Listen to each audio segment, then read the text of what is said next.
তল্লাশির জন্য পুলিশ আশপাশের থানা আর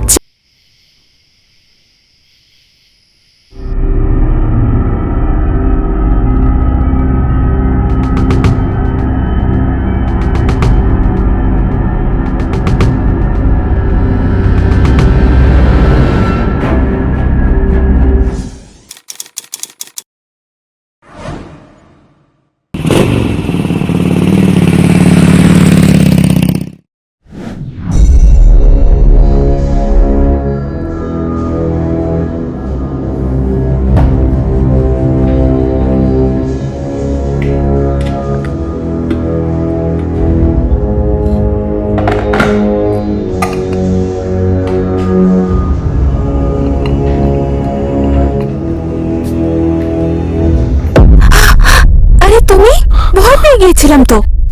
আরে কি করছো, ছাড়ো।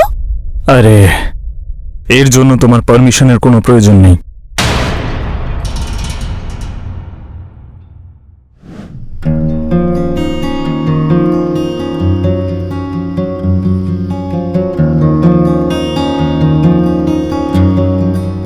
আহা, কি দারুণ গন্ধ আসছে।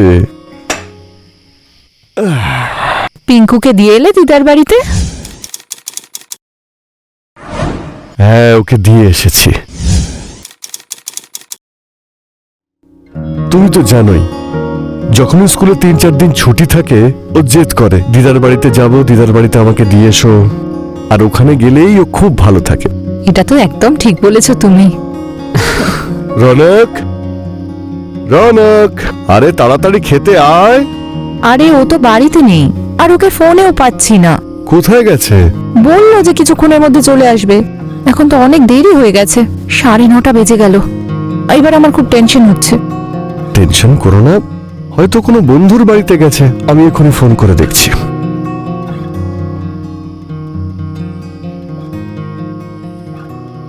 হ্যাঁ দেব বাবা, আমি রনকের বাবা বলছি। ও আছে ওখানে?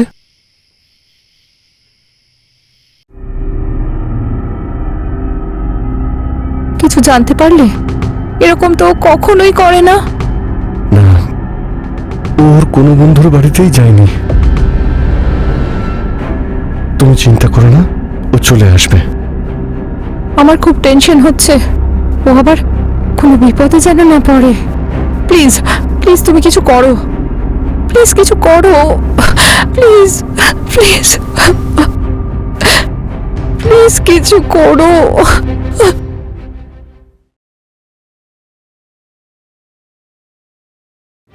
মিডল ক্লাস ফ্যামিলিতে সবসময় একটা সময়ের পর বাচ্চাদের বাইরে বেরোনো আর তার কোনো খোঁজ না পাওয়া পরিবারের কাছে একটা চিন্তার বিষয়। কোথায় থাকতে পারে রনক যে কোনোদিনও এত রাত পর্যন্ত বাইরে থাকে না? স্যার, স্যার কি ব্যাপার? স্যার, মিসিং কমপ্লেন লেখাতে এসেছি। প্লিজ আসুন, বসুন।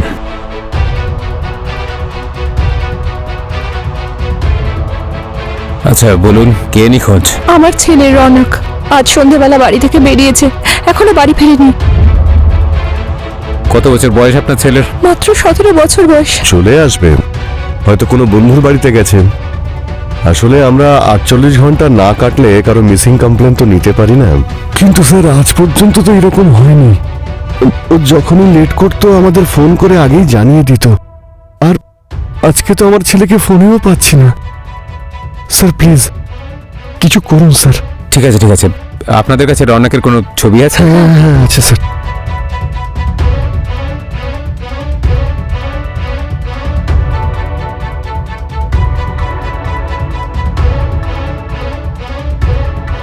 এই ফটোটা সব থানাতে সার্কুলেট করে দাও।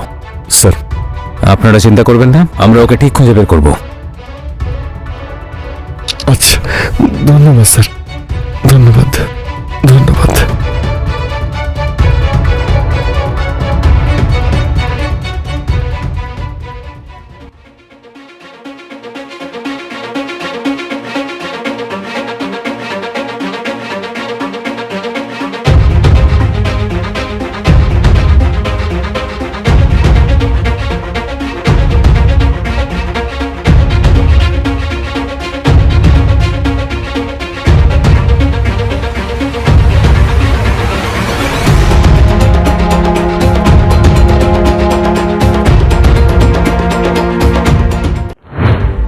রওনকের তল্লাশির জন্য পুলিশ আশপাশের থানা আর চেকপোস্টে অ্যালার্ট জারি করেছিল, কিন্তু রওনক আসলে কোথায় ছিল?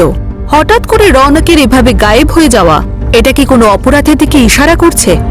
এই কেসে নতুন মোড় তখনই এলো যখন কিডন্যাপারের কাছ থেকে একটা চিঠি রওনকের বাড়ির লোকের হাতে পৌঁছয়।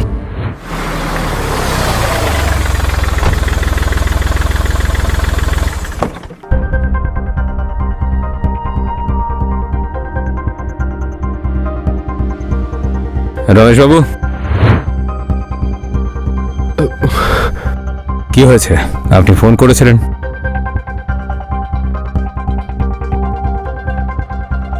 তোমাদের ছেলে রওনক আমাদের কাছে বন্দী। যদি ওকে জ্যান্ত দেখতে চাও তো তাহলে 20 লাখ টাকা রেডি রেখো আর পরের চিঠির জন্য অপেক্ষা করো।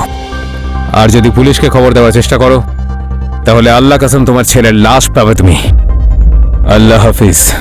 ইন্সপেক্টর স্যার, আমার খুব ভয় করছে। আমার ছেলে কি অবস্থায় আছে, কোথায় আছে? দেখুন ম্যাডাম, আপনি ভয় পাবেন না। আমরা একটু জিজ্ঞাসাবাদ করতে চাই আপনাকে।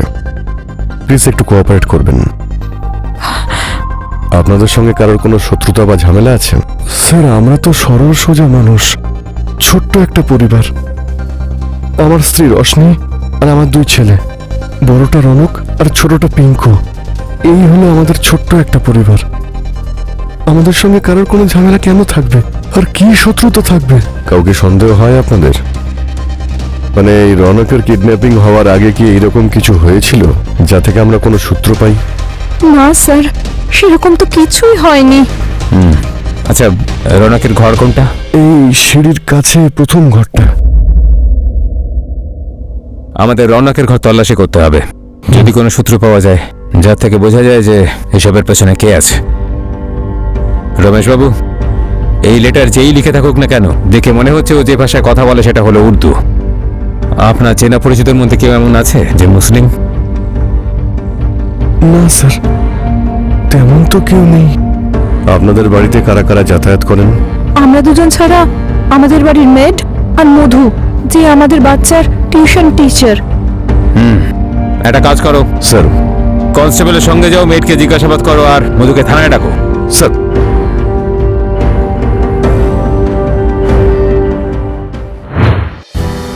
আসুন স্যার, ইনি হলেন মধু দেবী, রৌনকের টিউশন টিচার।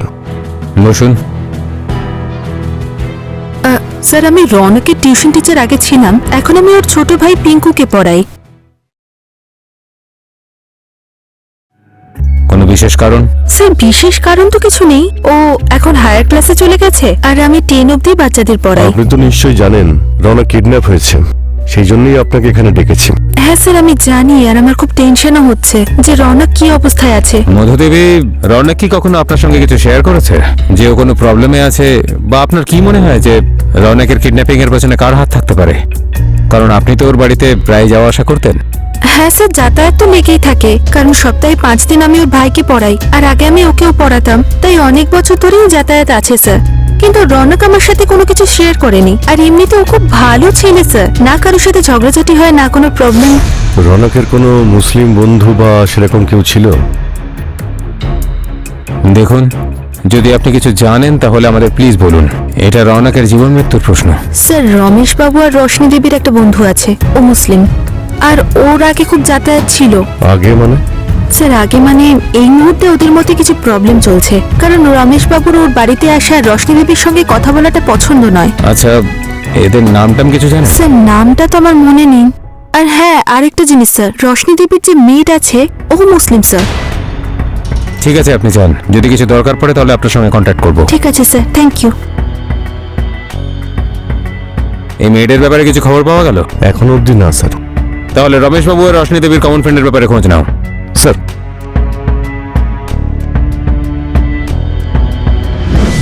রৌনকের কিডন্যাপিং কেস নতুন নতুন চমক নিয়ে আসছিল, আর পুলিশের কাছে কোনো উপযুক্ত প্রমাণ আসছিল না।